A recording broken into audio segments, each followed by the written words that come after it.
UP चुनाव में नेताओं के विवादित बोल खूब वायरल हो रहे हैं और इस पर सियासत भी खूब हो रही है, लेकिन आज असदुद्दीन ओवैसी भी बड़ी चर्चा में रहे। ओवैसी अपने ऊपर हुए हमले के बाद पहली बार चुनावी मंच पर आए थे। ओवैसी ने अपने मंच से हमला करने वालों पर बड़ा अटैक किया।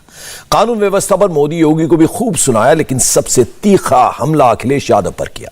इस रिपोर्ट को देखिए, फिर समझ में आएगा कि ओवैसी ने चुन चुनकर मोदी, योगी और अखिलेश पर अटैक क्यों किया। जब तक अल्लाह नहीं चाहेगा ना आपकी मौत आएगी, ना कोई आपका रिस्क छीन सकता है, ना कोई आपको बेइज्जत कर सकता है। तो ये तीनों चीजें हम लिखा कर लाते। हमको ये सप्पा R&D मोदी नहीं देते। हम दुनिया में जिंदा हैं तो अल्लाह के रहमो करम पर जिंदा थे, हैं और रहेंगे। गोलियां चलाने वाले वही लोग हैं जिन्होंने महात्मा गांधी को कत्ल किया था। ये 4 गोलियां चलाए हम पर, अल्लाह ने हमको बचाना था। मगर मैं उन लोगों को फिर से कह रहा हूं, मैं मौत से नहीं डरता हूं।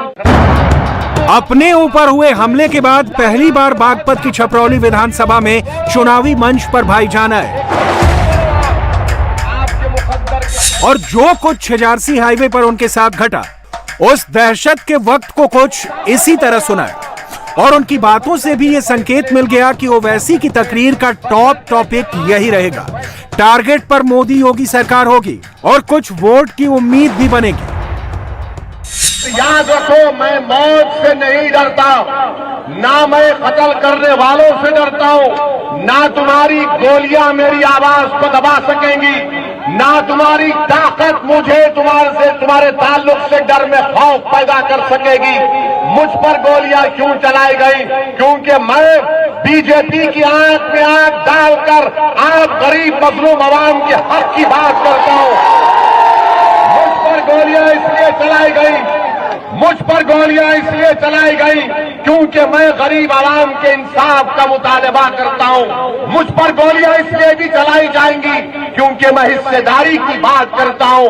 मैं संविधान के दायरे में रहकर जब ये बात करता हूं तो इन जालिमों को पसंद नहीं आता। ये नादान, ये बुज़दिल ये समझते हैं कि ओवैसी की जबान को खत्म कर दिया जाएगा गोलियों से। अरे तुम्हारे में दम है तो मारो गोली। मगर अल्लाह ने फैसला किया कि तुम्हारी गोली से मेरी मौत होगी, तो मैं आपसे कह रहा हूं, आप अपने हर बेटे को, अपनी बेटी को मुझसे ज्यादा काबिल बनाना। अगर एक ओवैसी मरेगा तो तुमको मैं वसीयत करता हूं कि लाखों में तुमको मुझसे ज्यादा ओवैसियों को पैदा करना पड़ेगा। ओवैसी पर जब हमला हुआ तो हर किसी की फिक्र बढ़ गई थी। स्पीकर ओम बिरला ने फोन कर हालात की जानकारी ली थी।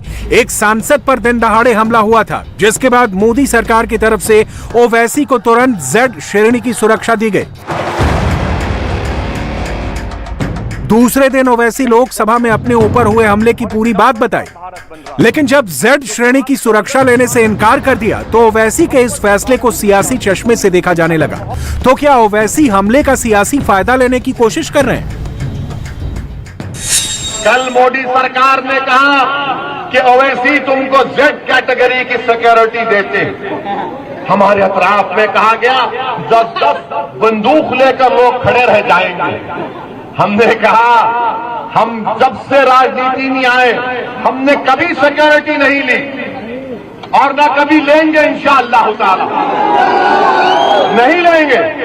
क्योंकि मेरा मानना यह है कि छपरौली की विधानसभा के लोगों को अगर उनकी जान का तहफ्फुज़ होगा, आपको सुरक्षा मिलेगी तो मुझे भी सुरक्षा मिलेगी। अगर उत्तर प्रदेश के गरीब को, दलित को, पिछड़ा समाज को उसकी जिंदगी को हिफाजत मिलेगी तो हमको मिलेगी। मोदी जी, योगी जी, याद रखिए, ओवैसी को सुरक्षा देकर आप अगर पीलू खान को, जुनैद को, इखलाक को, रकबर को अगर सुरक्षा नहीं देंगे तो क्या फायदा मेरी सुरक्षा का? क्या फायदा मेरी सुरक्षा का? इस देश में, इस प्रदेश में गरीबों को सुरक्षा की जरूरत है। और योगी आदित्यनाथ का बड़ा बुलंदबान दावा कि हमने क्राइम को खत्म कर दिया। तुमने कौन सा क्राइम खत्म किया हमको तो नजर नहीं आता। ओवैसी पर हमला करने वालों को सख्त सजा मिलनी चाहिए और कोई बड़ी साजिश है तो इसका खुलासा भी होना चाहिए।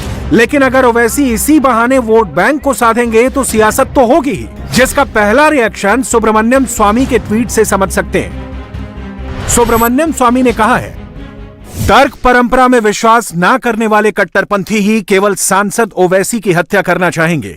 ओवैसी भले ही राष्ट्रवादी ना हो मगर वो देशभक्त हैं। अंतर केवल ये है कि ओवैसी हमारे देश की रक्षा करेंगे, लेकिन वो ये नहीं मानते कि हिंदू और मुस्लिमों का डीएनए एक ही है। हमें उनके मुखर तर्कों का सामना करना चाहिए, ना कि लोगों को बर्बरता पर उतर आना चाहिए। स्वामी की सीधी नसीहत सचिन और शुभम जैसे लोगों को है, जो तर्क विचार को तरजीह न देकर कट्टरता और खौफ दिखाकर अपनी बात रखना चाहते हैं, जबकि सच्चाई यह है कि इसकी इजाजत ना तो संविधान देता है और ना ही समाज, चाहे वो किसी भी मजहब का हो। इसी बीच ओवैसी पर जानलेवा हमला करने वाले सचिन ने जो पूछताछ में खुलासा किया है वो वाकई डराने वाला है। उस दिन कैसे प्लानिंग रची, उसकी पूरी कहानी पुलिस को बताई। ज्यों ही असदुद्दीन ओवैसी की land rover discovery Chhijarsi toll पर शाम के समय गुजर रही थी, मैंने और शुभम ने एक राय होकर असदुद्दीन ओवैसी को मारने के लिए कार को टारगेट करके पिस्टल से गोली चलानी शुरू कर दी।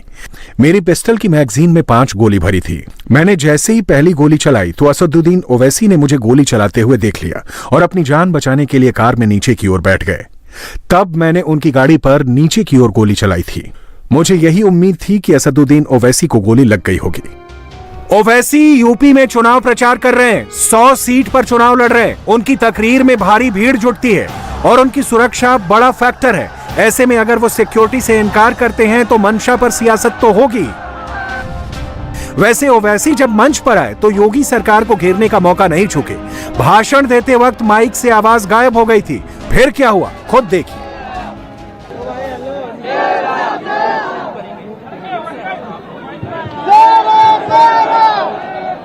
अब आप सोच लीजिए, बाबा क्या कहते हैं, विकास किया। अरे बिजली का इंतजाम नहीं किया, क्या खास विकास किया बाबा तुमने? बाबा ने तो कुछ किया ही नहीं। बाबा सिर्फ लंबी लंबी छोड़ते अपने उस्ताद की तरह, मोदी जी की तरह। भाईजान ने बागपत से सिर्फ अपने ऊपर हुए हमले को लेकर ही विरोधियों पर अटैक नहीं किया, अखिलेश की पार्टी में टिकट को लेकर हो रही सिर्फ फुटबॉल पर तंज कसा और कोर वोटर्स को मैसेज भी दिया, जो इस चुनाव में साइकिल की सवारी करने का मूड बना चुके हैं।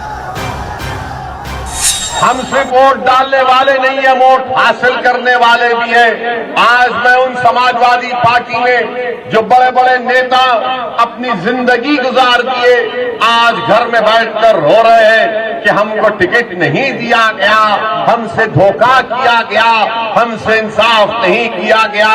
मैं उन समाजवादी पार्टी के नेताओं से कह रहा हूं कि तुम गैरों की चौखट पर जाकर एक फकीर विधानसभा के टिकट के लिए भीख मांग रहे हो।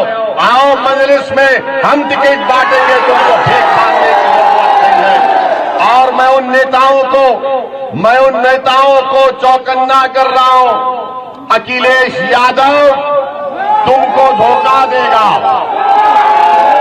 अखिलेश यादव जो किसी अल्पसंख्यक समाज के नेता को टिकट नहीं मिला, अखिलेश यादव उसको बुलाकर बोल रहे हैं, ये लो लॉलीपॉप और मुंह में चूसते रहो। और लॉलीपॉप अखिलेश यादव क्या दे रहे, बोल रहे हैं कि सरकार आएगी तो तुमको एमएलसी बनाएंगे, सरकार आएगी तो तुमको राज्यसभा भिजा देंगे। अरे राज्यसभा तो प्रोफेसर के मुकद्दर में जिंदगी भर के लिए लिखा है। इंडिया टीवी हर वक्त हर जगह डाउनलोड करने के लिए सर्च करें India TV news Google play store या ऐप स्टोर पर।